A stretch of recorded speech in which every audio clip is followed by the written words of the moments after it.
Keluarga Damai.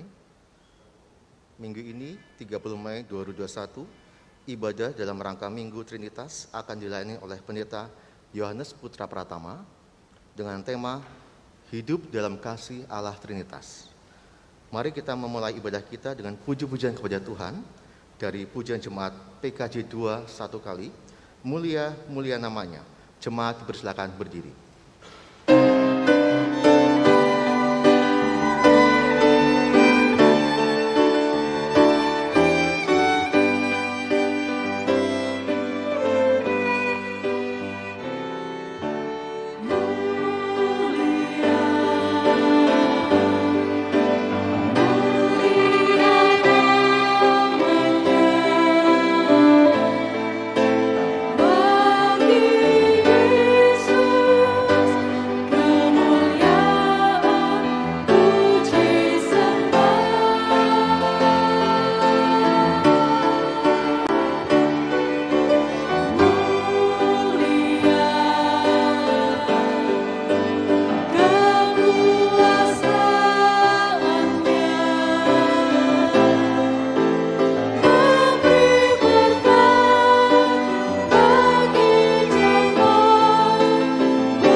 Yang terkasih, pertolongan kita datangnya dari Tuhan yang menciptakan langit dan bumi, yang tetap setia untuk selama-lamanya dan yang tidak pernah meninggalkan perbuatan tangannya.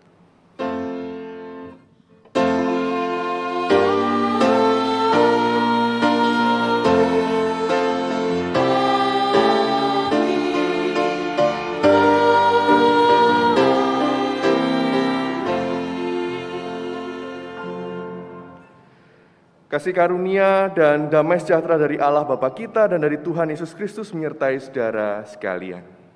Dan menyertai saudara juga. Silakan duduk. Selamat pagi Bapak Saudara, baik yang di GKI Damai ini secara onsite maupun saudara jemaat yang hadir dari tempat masing-masing. Sungguh bersyukur pada hari ini saya, Yohanes Putra Pratama, boleh bersama-sama dengan Bapak Saudara di tempat ini. Salam kenal, saya pendeta jemaat di GKI Emmaus, Surabaya. Bapak Ibu Saudara, pada hari ini saya cukup sangat bersyukur kalau ternyata di Minggu Trinitas ini menjadi kesempatan perdana bagi jemaat GKI Damai untuk memulai begitu ya, ibadah onsite. Saya turut bersyukur bersama dengan Bapak Ibu Saudara dengan protokol yang begitu lengkap disediakan Bapak Ibu Saudara mulai minggu depan. Saudara akan dapat bergabung bersama tentu dengan protokol-protokol yang telah disepakati oleh majelis jemaat. Kiranya melalui ini semua kita juga terus dapat meneruskan langkah persekutuan kita bersama selayaknya Allah Trinitas yang juga senantiasa membentuk relasi persekutuan kasih yang akrab bersama-sama dengan kita semua. Pada hari ini Bapak Ibu Saudara kita akan bersama mengumulkan tema hidup dalam kasih Allah Trinitas. Sebagaimana Ia, Allah yang kita sembah senantiasa memelihara hidup dalam kasih yang akrab, maka kita sebagai umat-Nya pun hendaknya senantiasa mau hidup dalam kasih sebagaimana kasih yang dicontohkan oleh Allah Trinitas yang begitu agung. Kita pujikan bersama, agunglah kasih Allahku. Agunglah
mari kita bersatu dalam doa datang kepada Tuhan untuk mengaku dosa kita.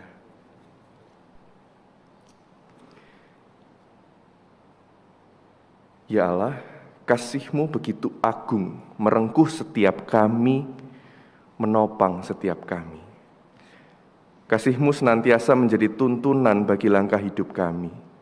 Membuat kami ya Tuhan begitu ingin untuk meneruskan langkah hidup dalam kasih sebagaimana Engkau telah teladankan kepada kami. Roh Kudus telah Kau curahkan Tuhan untuk membuat kami memiliki kuasa untuk hidup dalam kasih. Namun kami harus mengaku Tuhan, seringkali kami masih cemar, kami masih melakukan kehendak-kehendak kami sendiri. Kami mencari-cari apa yang ingin kami miliki, ingin kami lakukan. Yang tak jarang justru jauh dari kehendak-Mu.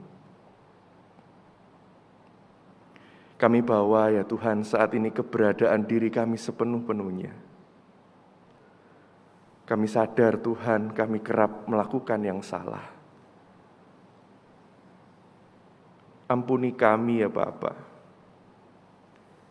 Kiranya Engkau terus menampukan kami Tuhan untuk menyadari keterbatasan diri kami, kerapuhan kami.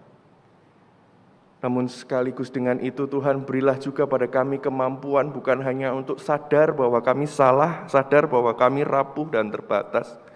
Tapi berilah kami juga kerinduan untuk terus mau membenahi diri kami yang terbatas dan sering melakukan salah ini. Sehingga sungguh Tuhan dari hari ke hari kami semakin serupa dengan Engkau. Dan semakin hari, semakin banyak orang dapat mengenal siapa Engkau, Tuhan dan Juru Selamat kami, melalui sikap dan laku hidup kami. Tolong kami ya Bapa, ampuni kami. Ke dalam tangan-Mu Tuhan kami Yesus Kristus, kami serahkan pengakuan kami. Amin.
Bersama kita akan merenungkan firman Tuhan. Ada persembahan pujian dari tim ensemble GKI Damai. For God so loved the world.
Mari kita persiapkan diri kita di hadapan Tuhan dengan berdoa bersama.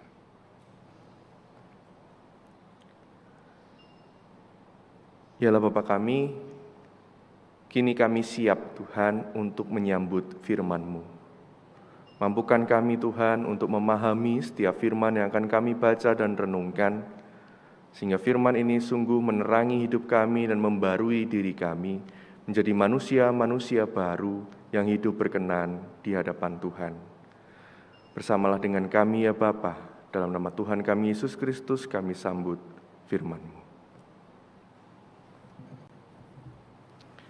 Bapak Saudara, bacaan kita pada hari ini diambil dari Injil Yesus Kristus menurut Yohanes pasalnya yang ketiga ayat 1 sampai 17. Injil Yohanes pasal 3 ayat 1 sampai 17.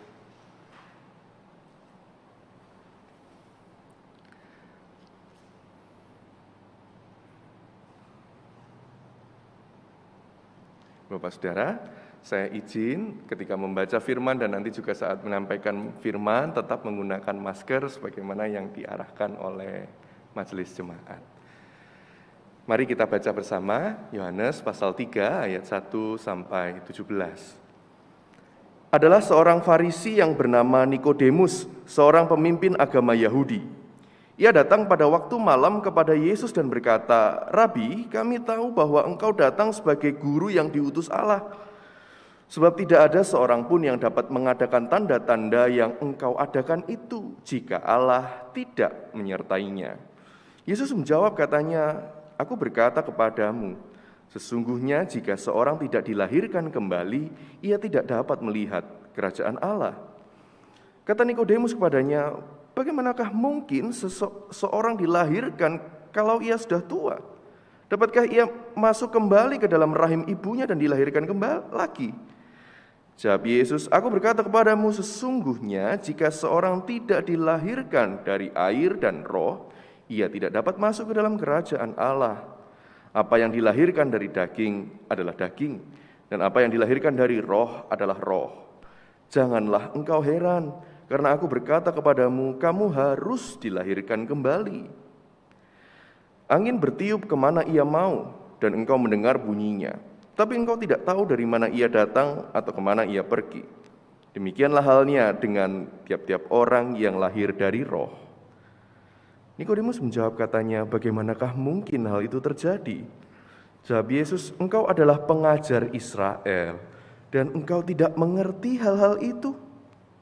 Aku berkata kepadamu, sesungguhnya kami berkata-kata tentang apa yang kami ketahui dan kami bersaksi tentang apa yang kami lihat. Tetapi kamu tidak menerima kesaksian kami. Kamu tidak percaya waktu aku berkata-kata dengan kamu tentang hal-hal duniawi.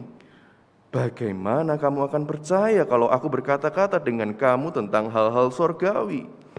Tidak ada seorang pun yang telah naik ke sorga selain daripada Dia yang telah turun dari sorga, yaitu Anak Manusia. Dan sama seperti Musa meninggikan ular di padang gurun, demikian juga Anak Manusia harus ditinggikan, supaya setiap orang yang percaya kepadanya beroleh hidup yang kekal. Karena begitu besar kasih Allah akan dunia ini, sehingga Ia telah mengaruniakan anaknya yang tunggal, supaya setiap orang yang percaya kepadanya tidak binasa, melainkan beroleh hidup yang kekal. Sebab Allah mengutus anaknya ke dalam dunia, bukan untuk menghakimi dunia, melainkan untuk menyelamatkannya oleh Dia. Demikianlah bacaan Injil pada hari ini. Berbahagia setiap kita yang mendengarkan dan memeliharanya.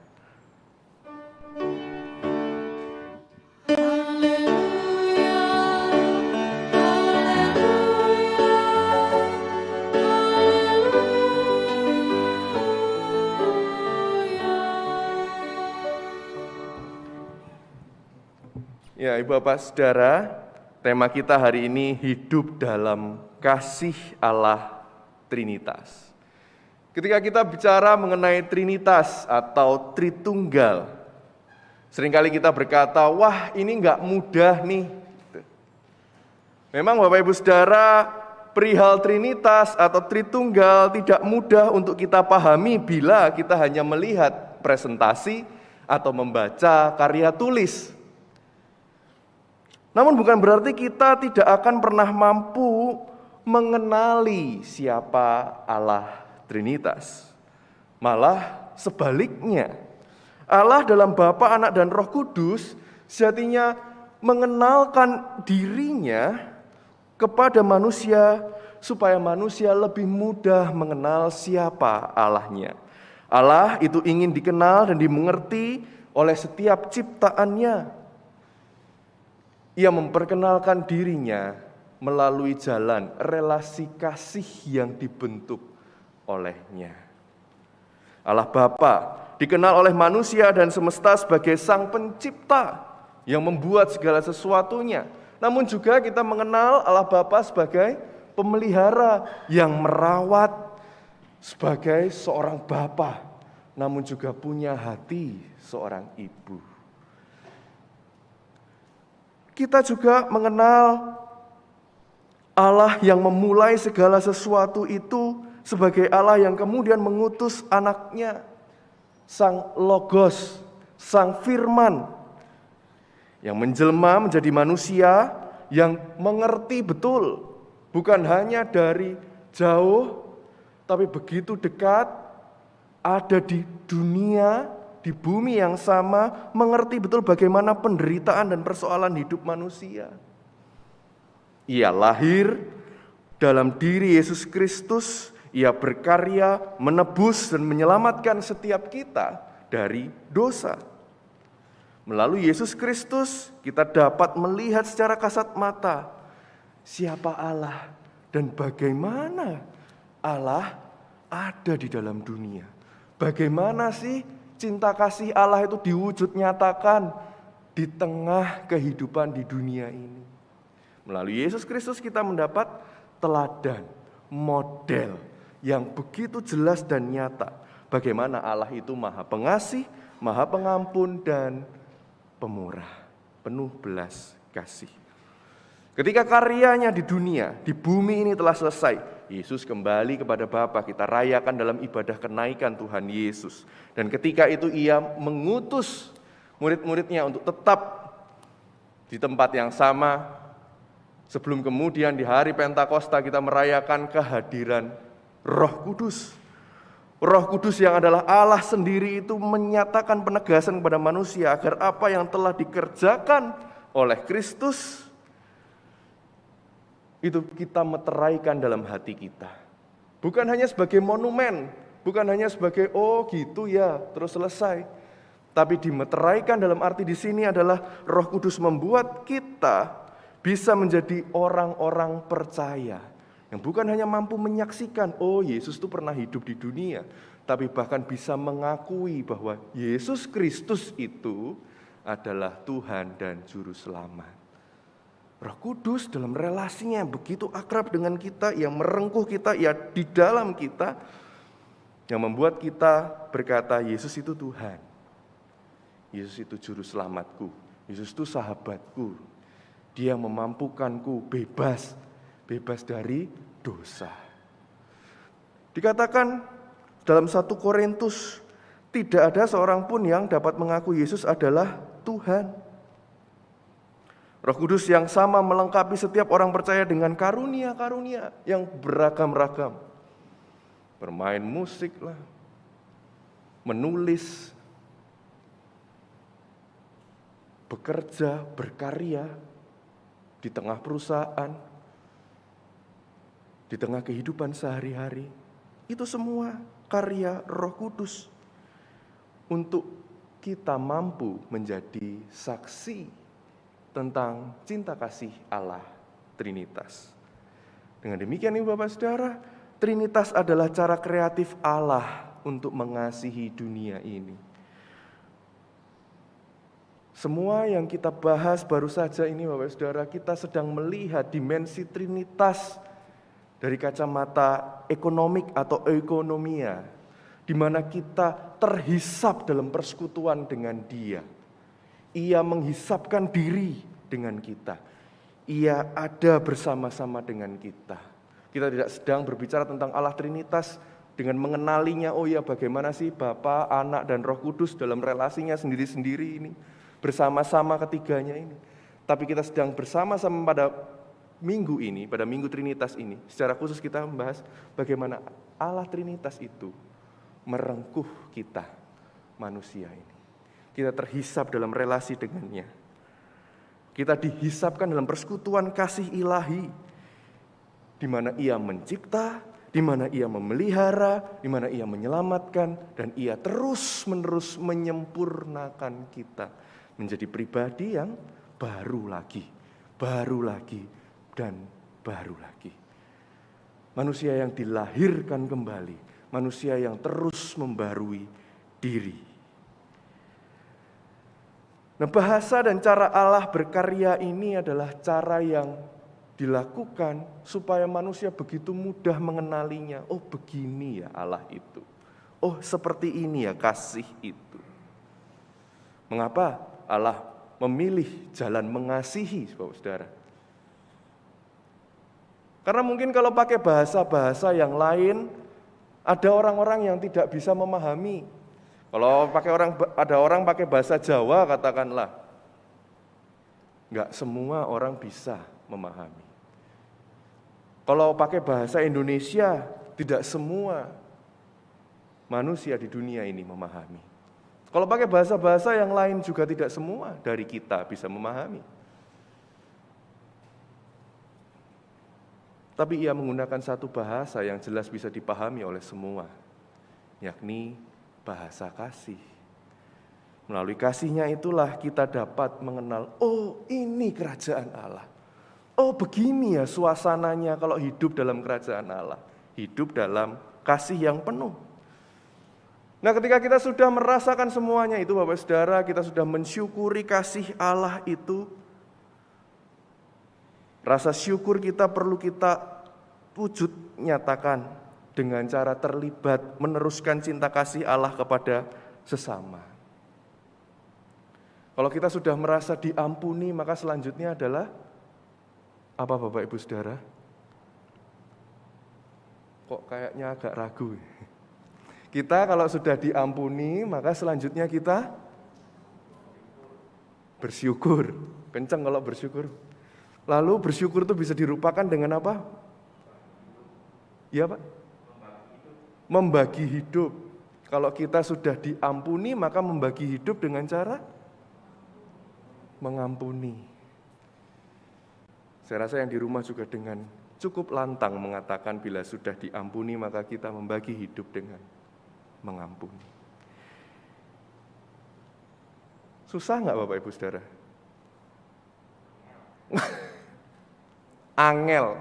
Hanya satu tapi saya rasa cukup mewakili kita semua ya. Yang ada di sini maupun di rumah. Saya sendiri bahkan harus mengakui kadang-kala untuk mengampuni itu angel. Susah.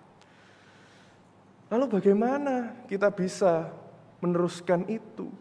Bagaimana kita yang hidup dikasihi, diampuni, ditolong terus-menerus oleh Allah, melanjutkan hidup dalam kasih Allah Trinitas yang angel itu, yang susah itu. Maka kita bisa berkaca Bapak Saudara dari bacaan kita hari ini untuk meneruskan cinta kasih Allah yang begitu besar, untuk bisa mengampuni setelah diampuni lebih dulu, mengasihi setelah dikasihi lebih dulu, melayani setelah dilayani lebih dulu. Itu hanya bisa terjadi kalau kita juga mau dilahirkan kembali. Dalam percakapan Yesus dengan Nikodemus, dalam bacaan yang kita baca tadi, Yohanes 3, 1-17, Yesus mengatakan seorang tidak akan mengalami hidup dalam kerajaan Allah tanpa mengalami kelahiran kembali. Mari sadari bahwa kelahiran kembali itu merupakan karya Roh Kudus. Aku berkata kepadamu, sesungguhnya jika seorang tidak dilahirkan dari air dan roh, ia tidak dapat masuk dalam kerajaan Allah. Kalau seorang tidak dilahirkan kembali, kata Yesus, dalam air dan roh, ia tidak dapat masuk dalam kerajaan Allah. Ketika kita bicara tentang kerajaan Allah, ketika kita membaca tentang kerajaan Allah dalam Injil Yohanes, sejatinya kerajaan Allah yang dimaksud ini adalah tentang hidup, saudara. Bukan sekedar hidup yang kita sedang lakoni ini, tapi soal hidup yang sesungguh-sungguhnya, yakni hidup kekal. Seorang nggak bisa hidup kekal kalau nggak dilahirkan kembali. Seorang nggak bisa hidup saling mengasihi kalau nggak dilahirkan kembali. Siapa yang ingin mengalami kehidupan yang sesungguhnya, maka ia harus menjadi manusia baru. Manusia baru yang menjalani hidup yang sungguh hidup, yang dalam bahasa Rasul Paulus itu ya, dipilih kata, sebab jika kamu hidup menurut daging, kamu akan mati. Tetapi jika oleh roh kamu mematikan perbuatan-perbuatan tubuhmu, kamu akan hidup. Seorang yang hidup dalam relasi kasih menurut Allah Trinitas, ialah ia yang tidak lagi hidup menuruti keinginan dagingnya, yang tidak lagi hidup menuruti nafsu duniawinya, manusiawinya. Dengan bersedia membarui diri, kita hidup dalam kasih Allah Trinitas. Dengan hidup terus mau membarui dari hari ke hari lebih baik, lebih baik lagi. Nah, disitulah kita hidup dalam kasih Allah Trinitas. Sebab segala sesuatu yang ada dalam diri kita, yang terjadi saat ini, itu semua dari Bapa. Bagi kita, melalui Anak dan Roh Kudus, kita dimampukan untuk memberikan diri, membagi hidup bukan bagi kita, tapi bagi Bapa lagi. Dari Bapa, bagi Bapa. Allah Trinitas telah menunjukkan karyanya, telah berkarya, sampai hari ini pun masih berkarya di dalam diri setiap kita. Nah, respon kita ini dinanti. Apakah kita mau terus membuka diri kita untuk terus dibarui oleh firman, dibarui oleh Allah sendiri yang tinggal di dalam diri kita, atau enggak? Maukah kita untuk terus berpartisipasi bersama dalam kasih Allah Trinitas atau enggak? Mari kita sama-sama coba mengenali bagaimana relasi kita di dalam keluarga. Mari kita kenali, apakah kita hidup dalam kasih Trinitas atau belum? Saya beri contoh Bapak Ibu Saudara.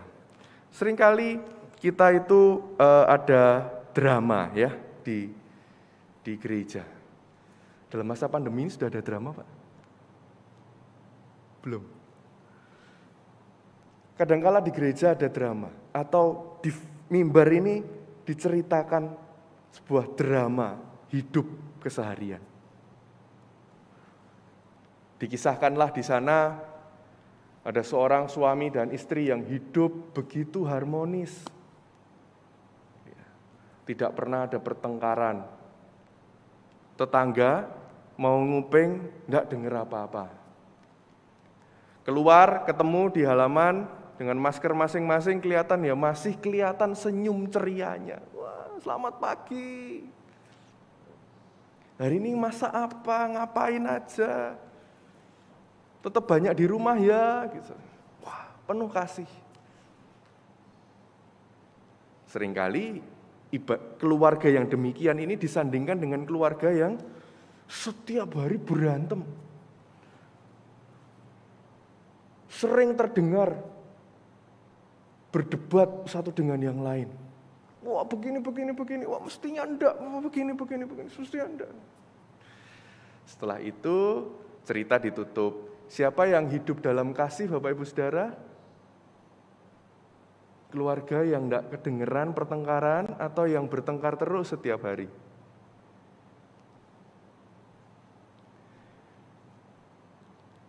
Seringkali kita memilih yang hidup dalam kasih yang enggak berantem toh, Pak.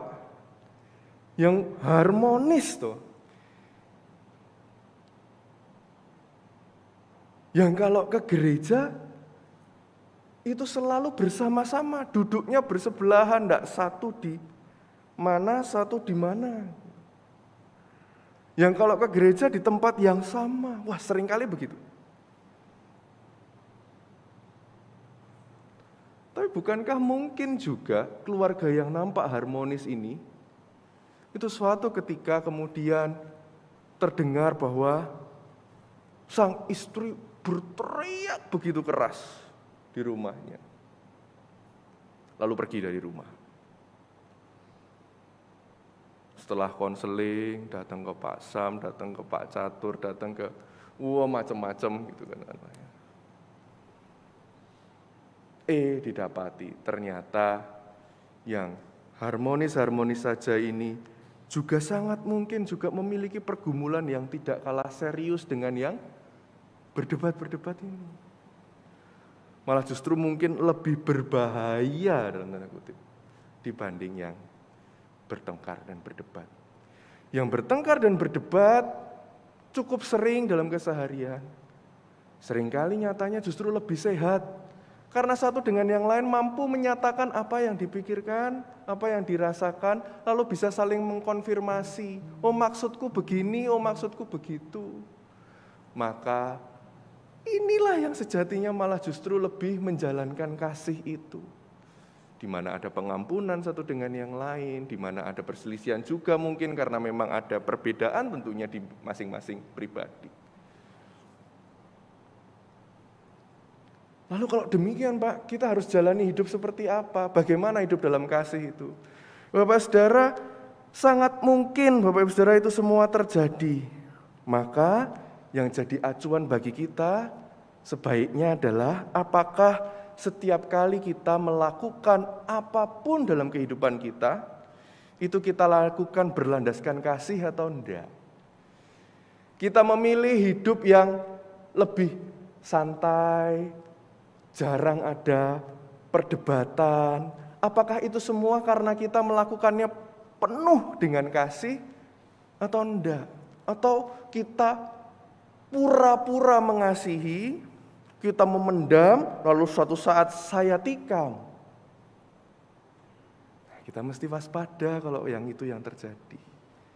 Begitu juga kalau kita memilih berelasi dengan menyampaikan argumen-argumen. Apakah argumen itu kusampaikan dalam kasih atau tidak? Apakah ketika aku bertindak ini dan itu penuh kasih, berlandas kasih atau tidak? Atau karena aku sedang ingin menyatakan kebenaranku. Ini loh, kebenaran itu seperti ini. Yang satunya juga, wah kebenaran itu seperti ini. Maka kalau itu yang jadi perjuangan, mungkin kita mesti mengoreksi, wah benarkah dengan kita ini melakukan itu semua dalam kasih atau bukan?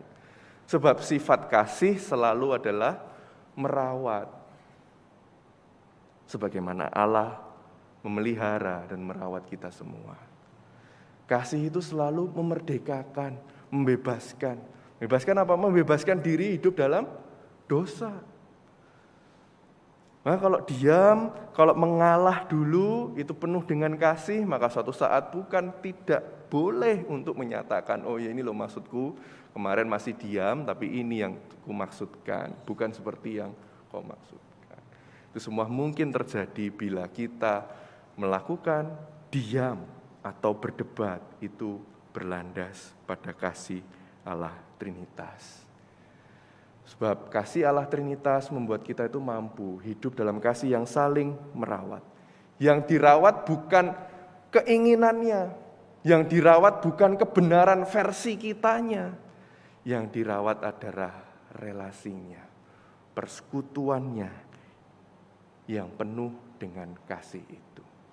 Yang dirawat bukan kenyamanan menurut versi masing-masing, tapi yang dirawat adalah keutuhan relasi satu dengan yang lain. Kiranya Tuhan terus memampukan kita hidup dalam kasih Allah Trinitas yang terus saling merawat. Tuhan mampukan.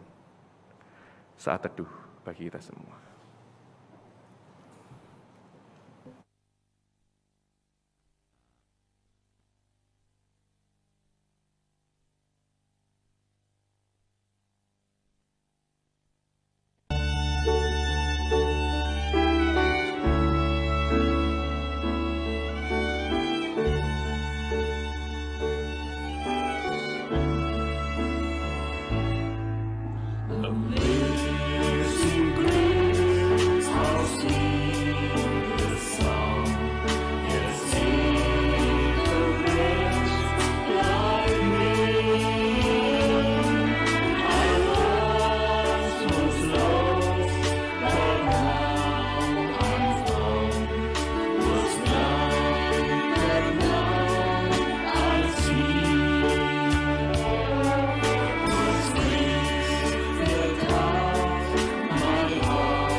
Mari kita bersama-sama berdoa syafaat.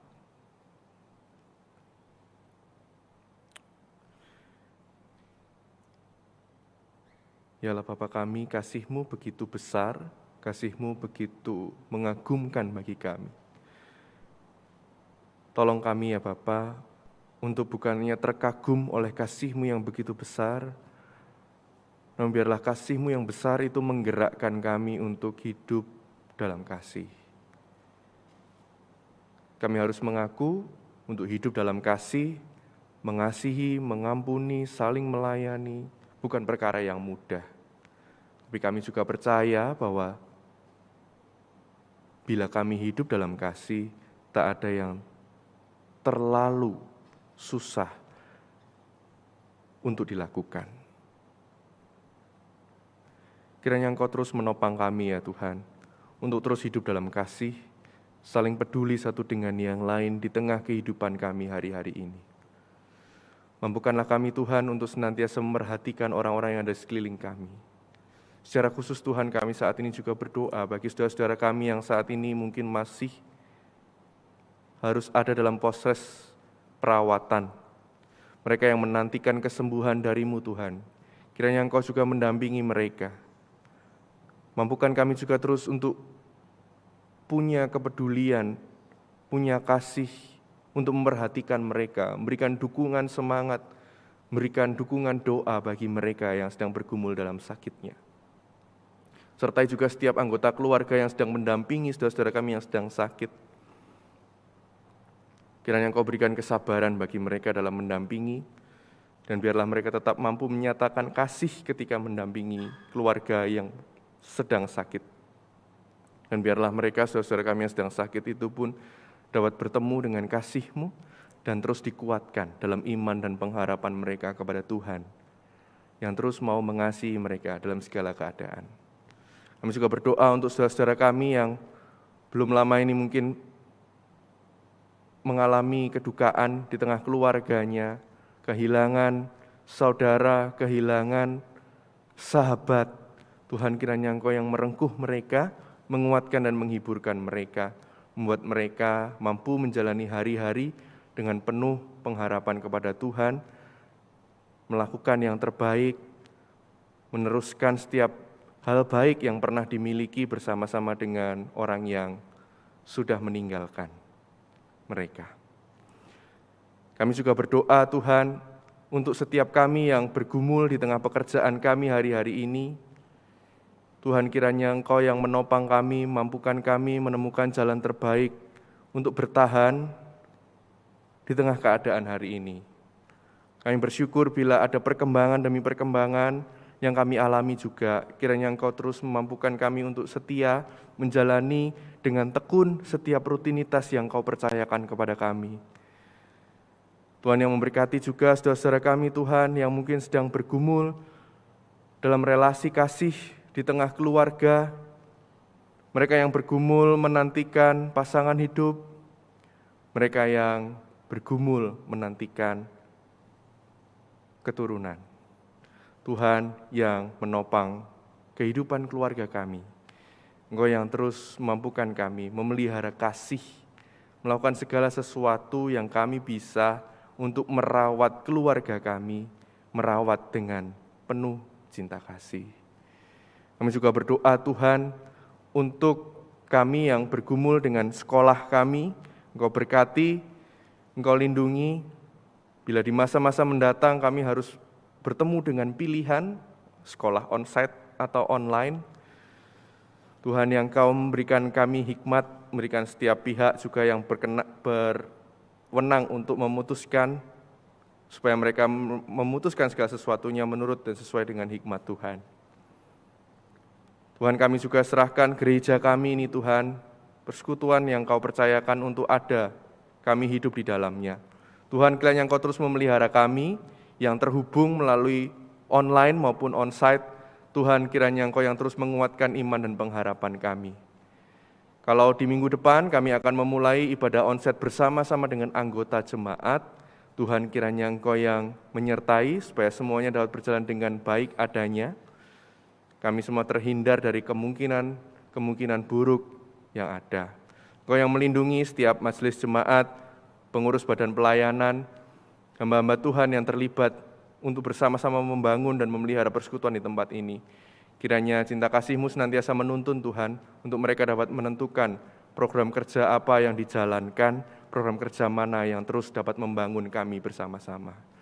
Berkati juga bangsa dan negara kami, kiranya Engkau yang senantiasa melindungi di setiap keadaan hari ini dan ke depan. Kiranya Engkau yang senantiasa menuntun mereka untuk melakukan yang terbaik Tuhan, untuk kepentingan kami bersama sebagai bangsa, bukan untuk kepentingan mereka secara pribadi ataupun golongan-golongan tertentu. Tuhan, kiranya Engkau terus membimbing kami. Dan kami juga berdoa untuk bumi tempat tinggal kami ini Tuhan, kiranya Engkau terus senantiasa merawat dan memulihkan bumi ini, dan mampukan kami juga untuk turut serta menjaga, memelihara bumi yang Kau percayakan pada kami ini. Sehingga bumi ini bukan hanya terus menjadi bumi yang layak untuk kami tinggali, tapi juga dapat menjadi bumi yang layak untuk kami wariskan bagi generasi-generasi penerus kami. Terima kasih ya Bapa, kami naikkan setiap doa dan permohonan kami dalam nama Tuhan kami Yesus Kristus, dan kami ingin mengakhirinya dengan doa yang Kau ajarkan pada kami. Bapa kami yang di surga, dikuduskanlah nama-Mu, jadilah kehendak-Mu di bumi seperti surga. Berikanlah pada hari ini makan kami yang secukupnya, dan ampunilah kami kesalahan kami, seperti kami juga mengampuni orang bersalah pada kami. Dan janganlah membawa kami dalam pencobaan, tapi lepaskanlah kami dari yang jahat. Karena Engkau yang punya kerajaan dan kuasa dan kemuliaan sampai selama-lamanya. Amin. Jemaat, silakan bangkit berdiri. Mengingat akan baptisan kudus, marilah kita mengikrarkan iman kita menurut pengakuan iman rasuli demikian.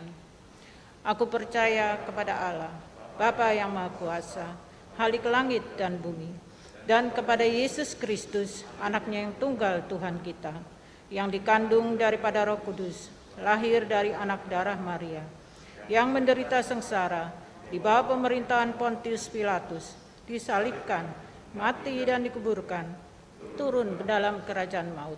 Pada hari yang ketiga, bangkit pula dari antara orang mati, naik ke sorga, duduk di sebelah kanan Allah, Bapa yang Maha Kuasa, dan dari sana Ia akan datang untuk menghakimi orang yang hidup dan yang mati. Aku percaya kepada Roh Kudus, gereja yang kudus dan am, persekutuan orang kudus, pengampunan dosa, kebangkitan orang mati, dan hidup yang kekal. Amin. Jemaat silahkan duduk kembali. Sebelumnya mari kita saksikan video untuk ibadah onsite nanti.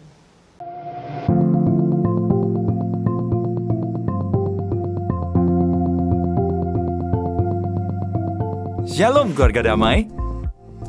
Diinformasikan kepada seluruh jemaat GKI Damai bahwa GKI Damai akan membuka pelayanan ibadah umum secara onsite di gedung gereja mulai tanggal 6 Juni 2021. Ibadah onsite ini akan dibuka setiap hari Minggu sebanyak 1 kali ibadah pada pukul 7 pagi dengan jumlah kuota terbatas.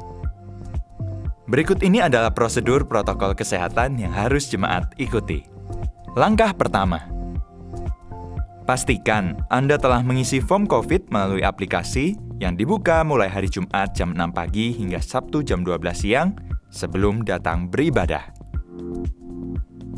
Proses pengisian form COVID dapat dilakukan dengan langkah berikut.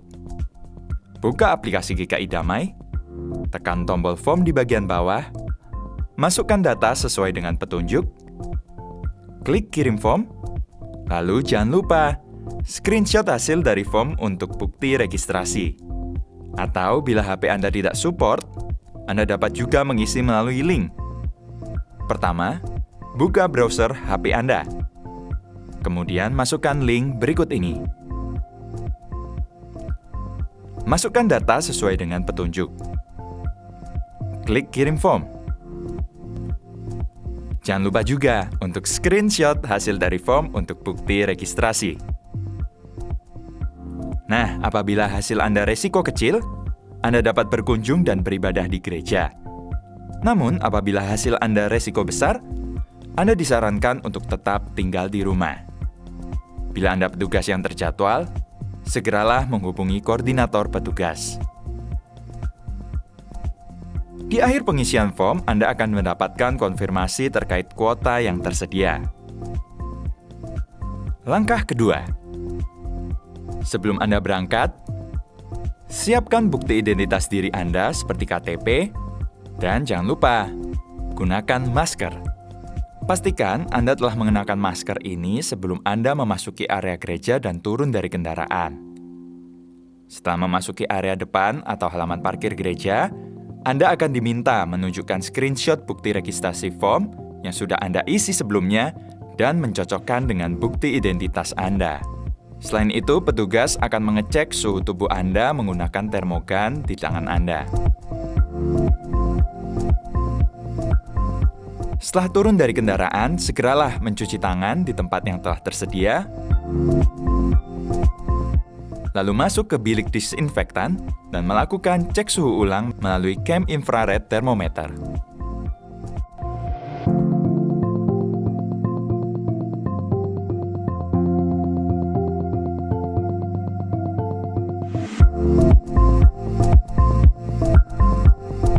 Langkah ketiga, sebelum masuk ke gedung gereja, data Anda akan diperiksa kembali untuk mendapatkan nomor tempat duduk. Setelah itu, Anda akan diantar oleh petugas menuju tempat duduk yang sudah diberi nomor. Usahakan untuk selalu menghindari kontak fisik dengan petugas maupun jemaat lain yang hadir selama di area dalam dan di luar gedung gereja. Silahkan mengikuti jalannya ibadah dengan khidmat. Sewaktu persembahan, Anda dapat menggunakan QR Code yang sudah tersedia di dekat kursi Anda. Jangan lupa untuk memastikan masker Anda tetap terpasang dengan baik selama ibadah berjalan. Langkah keempat, setelah ibadah selesai, harap tetap menunggu di tempat duduk Anda. Petugas akan mengarahkan Anda untuk keluar secara bergantian, agar dapat meminimalisir kontak fisik antar jemaat.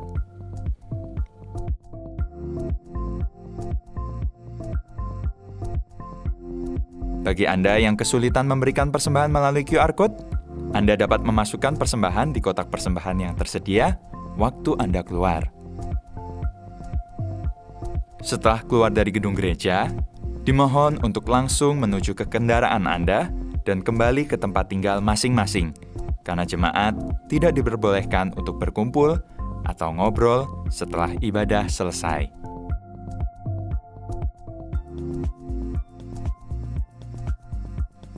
Demikianlah panduan protokol kesehatan ibadah onsite GKI Damai.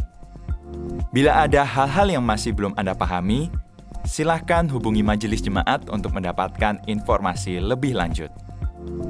Mari keluarga damai, pahami dan ikuti panduan ini dengan baik. Dengan begitu, mari bersama-sama keluarga damai, kita lawan COVID-19. Tetap semangat, Tuhan Yesus memberkati.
Saudara-saudara yang siap menjadi berkat, kini arahkanlah hatimu kepada Tuhan. Kami mengarahkan hati kami kepada Tuhan. Jadilah saksi Kristus. Syukur kepada Allah, Terpujilah Tuhan. kini dan selamanya. Kini terimalah berkat dari Tuhan. Kiranya damai sejahtera, cinta kasih dan perlindungan dari Bapa, Anak, dan Roh Kudus memampukan engkau semua hidup dalam kasih Allah Trinitas dari hari ini sampai selamanya. Amin.